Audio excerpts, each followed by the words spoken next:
என்னடா பேசுற நீ? அண்ணனோட ஆளுன்னு தெரியும்ல, அண்ணிய போய் சைட் அடிக்கிற. உனக்கெல்லாம் எப்படிடா இப்படி ஒரு எண்ணம் வருது? கண்ணாடியில முன்ன பின்ன முகத்தை பாத்திருக்கியா? டேய் என் தேவதடா அவ. அவ கேட்டா தூக்குல தொங்கிடுவா. ஏன்டா இப்படி நாஸ்டியா பேசுற? அவ எனக்கு தான். யாரு கிடப்பன்னு சாபத்துரி போட்டு பாத்துடலாம். குழந்தைங்களை விட கேவலமா நடந்துக்கிறீங்க. ஐயோ மூஞ்சிங்கள பாரு. வெட்டி பசங்க, உங்களுக்கெல்லாம் லவ் ஒரு கேடு.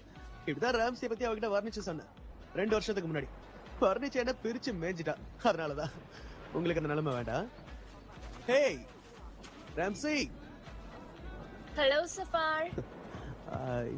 TamilRockers.net. யார் இவங்க புது ஃப்ரெண்ட்ஸா? ஆமா, கொஞ்சம் கோவக்கார ஃப்ரெண்ட்ஸ். நான் அனுப்புற ஸ்பீட் டிரைவ் எனக்கு வேணும். அது எங்க இருக்கு? ஓ அதுவா, கேட்க மாட்டியோன்னு நினைச்சேன், அதை வித்துட்டேன். அத வித்துட்டியா? கேட்டியா? நான் உன்கிட்ட அதை பத்திரமா பாத்துக்கதானே சொன்னேன். எதுக்காக அதை வித்த?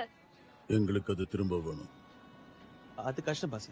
சஃபார், நான் அதுக்குள்ள ஒண்ணு வச்சிருந்தேன். அது ரொம்ப முக்கியமானது. ஓகே ஓகே, நல்ல விஷயம்.